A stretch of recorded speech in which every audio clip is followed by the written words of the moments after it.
Your legs are getting weaker. Right now, today, every single day you're not doing anything about it. And here's the frightening part. By the time most people notice, they've already lost years of strength. It shows up as a stumble on the stairs, a wobble getting out of the car, or that moment when standing up from a chair suddenly requires using your arms for help. But what if I told you there were just two exercises, two simple movements you can do at home that can stop this decline and even reverse it? No gym membership, no expensive equipment, just your body, a chair, and about 10 minutes. These aren't the exercises most people talk about, but the science behind them is undeniable. And by the end of this video, you'll understand exactly why your legs have been getting weaker and what you can do about it starting today. Before we dive in, if you haven't subscribed yet, please hit that button and turn on notifications so you never miss health information designed specifically for you. And here's how you can help me create better content. If you find this video valuable, type the number 7 in the comments. If something's missing or unclear, type 0 and let me know what you'd like to see more of. The first exercise activates what scientists call your second heart. Yes, you heard that right. You have a second heart in your body, and most people over 60 have never activated it properly. The second exercise builds the exact strength pattern you use dozens of times every single day. Getting out of bed, standing up from the toilet, rising from a chair. These movements seem simple until you can't do them anymore. And then everything changes. Exercise 1. Calf raises. Let's start with the first exercise, the calf raise. Now, I know what you might be thinking. Calf raises? Really? That seems almost too simple. But stay with me, because what happens when you perform this movement correctly goes far beyond just strengthening your lower legs. Your calf muscles, located at the back of your lower legs, are often called the body's second heart. This isn't just a catchy phrase, it's based on real physiology. Every time your calf muscles contract, they squeeze the veins in your lower legs. This squeezing action pushes blood upward against gravity back toward your heart. Without strong, active calf muscles, blood can pool in your lower legs. This leads to swelling, varicose veins, fatigue, and in serious cases, dangerous blood clots. A fascinating study published in the Journal of Applied Physiology examined what happened to older adults who performed regular calf exercises over 12 weeks. The results were remarkable. Not only did participants build stronger calf muscles, but they also showed significant improvements in circulation throughout their entire lower body. Their blood pressure improved.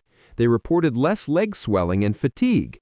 And surprisingly, they also showed better balance and walking speed. Why? Because strong calves give you the power to push off the ground with each step. That push-off is what propels you forward efficiently and helps you catch yourself if you start to fall. Here's how to perform a proper calf raise. Stand with your feet about shoulder width apart. You can place your hands on the back of a sturdy chair or against a wall for light support. This isn't about balancing on one foot yet. It's about control and proper muscle activation. Before you begin, take a moment to feel your posture. Stand tall. Pull your shoulders slightly back. Engage your core gently, as if someone might tap you lightly on the stomach. Now, slowly raise your heels off the ground. You're rising up onto the balls of your feet. As you lift, exhale slowly through your mouth. Take about 2 seconds to reach the top position. At the very top, pause. Hold for a full 2 seconds. You should feel a strong contraction, a squeeze in your calf muscles.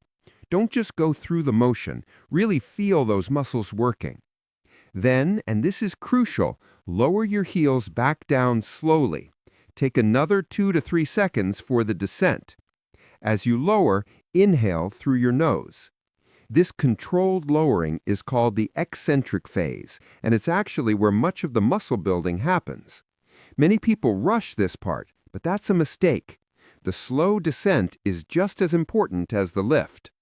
Start with 3 sets of 10 to 12 repetitions. Rest for 30 to 60 seconds between sets. Do this 3 times per week, and you can do it while waiting for your coffee to brew or during commercial breaks while watching television. As you get stronger over the next few weeks, you can increase the difficulty in several ways. Try holding the top position for 3 or 4 seconds instead of 2. Or perform the exercise on one leg at a time, using the chair for balance. Or hold light weights in your hands. Even soup cans or water bottles work perfectly. Common mistakes to watch for. Moving too quickly, especially on the way down. This reduces the effectiveness and can strain your Achilles tendon. Not lifting high enough. You want to get as high on the balls of your feet as you can while maintaining control. And leaning too far forward or backward. Keep your body upright and let your calves do all the work. Within just 2 to 3 weeks of consistent practice, you'll notice differences. Your legs will feel less heavy by the end of the day. You'll push off the ground more powerfully when walking. And you might even notice that any swelling you typically experience in your feet or ankles starts to decrease. That's your second heart waking up. Exercise 2. Chair squats. The second exercise is the chair squat, and this is where we build serious functional strength. The kind of strength that determines whether you can live independently for the next 20, 30, or even 40 years. This exercise targets your quadriceps, the large muscles on the front of your thighs, your glutes, and your core. These are the exact muscles you use every single time you stand up or sit down. Think about how many times you do that movement every day. Getting out of bed, sitting down for meals, using the bathroom, getting in and out of a car.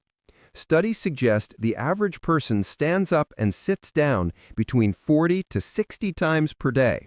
Now imagine if each one of those movements became difficult. Imagine needing to use your arms to push yourself up every single time. That's when independence starts slipping away. But it doesn't have to be that way. Research published in the Journal of Strength and Conditioning Research followed adults over age 65 who performed squat variations twice weekly for 16 weeks. The results were transformative. Participants increased their leg strength by an average of 32%. Their walking speed improved, their balance scores improved dramatically, and perhaps most importantly, their confidence improved. They reported feeling more stable, more capable, and more willing to engage in social activities because they weren't worried about their physical limitations. Here's how to perform a chair squat correctly. Choose a sturdy chair, one that doesn't have wheels and won't slide. The height matters. Ideally, when you sit in the chair, your knees should be at about a 90-degree angle. If the chair is too low, it makes the exercise too difficult to start. If it's too high, you won't get enough benefit. Stand directly in front of the chair, facing away from it. Your feet should be about shoulder width apart, toes pointing slightly outward, about 10 to 15 degrees. Before you move, establish your posture. Chest up, shoulders back, core gently engaged. Keep your gaze forward, not down at the chair. Now begin the movement by pushing your hips back as if you're reaching for the chair behind you. As your hips move back, your knees will naturally bend. Keep your knees tracking in the same direction as your toes. Don't let them collapse inward. Your weight should stay balanced through your heels and midfoot, not up on your toes. As you lower yourself, inhale deeply through your nose. Lower yourself slowly and with control until you lightly touch the chair. And I mean lightly. This isn't about plopping down. You're just making contact. The moment you feel the chair, pause for just a second. Then exhale through your mouth and stand back up. Drive through your heels. Squeeze your glutes at the top. The entire movement, from standing to touching the chair and back to standing, should take about 4 to 6 seconds. Start with 3 sets of 8 to 10 repetitions. As you build strength over the coming weeks, you can make this more challenging. Lower yourself more slowly, taking 5 or 6 seconds on the descent.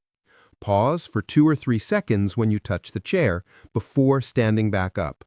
Or gradually use a lower chair, which increases the range of motion and difficulty. Eventually, you might not need to actually sit down at all. You'll squat down until your thighs are parallel to the ground and then stand back up. That's the ultimate goal, but there's no rush. Progress at your own pace. Common mistakes to avoid. Letting your knees shoot forward past your toes. This puts excessive strain on your knee joints. The movement should be dominated by your hips moving back, not your knees moving forward. Rounding your back. Keep your spine neutral and your chest lifted throughout the entire movement. And rushing through the repetitions. Remember, this is about control and muscle activation, not speed. What you'll notice within 3 to 4 weeks is remarkable. Standing up from chairs becomes effortless. Getting out of your car feels smoother. Climbing stairs requires less effort. You're not just building muscle, you're building functional, real-world strength that translates directly into daily independence. So here's your action plan. 3 times per week, set aside just 10 minutes. Start with 3 sets of calf raises, 10 to 12 reps each. Rest for about a minute. Then move into 3 sets of chair squats, 8 to 10 reps each. That's it. 20 minutes total per week to protect your independence, strengthen your legs, and activate your body's second heart. The decline in leg strength isn't inevitable. It's a choice. And now you know exactly what to do about it. Will it be easy every single day? No. Some days you'll feel strong. Other days you might only manage 1 or 2 sets, and that's perfectly okay. What matters is consistency over time. In 3 months, you'll look back and be amazed at how much stronger you feel. If you found this valuable, please type 7 in the comments. Share this video with someone who needs to hear it. And remember, the best time to start was 10 years ago. The second best time is right now, today. Your future self will thank you for every single repetition you do today. Stay strong, stay mobile, and I'll see you in the next video.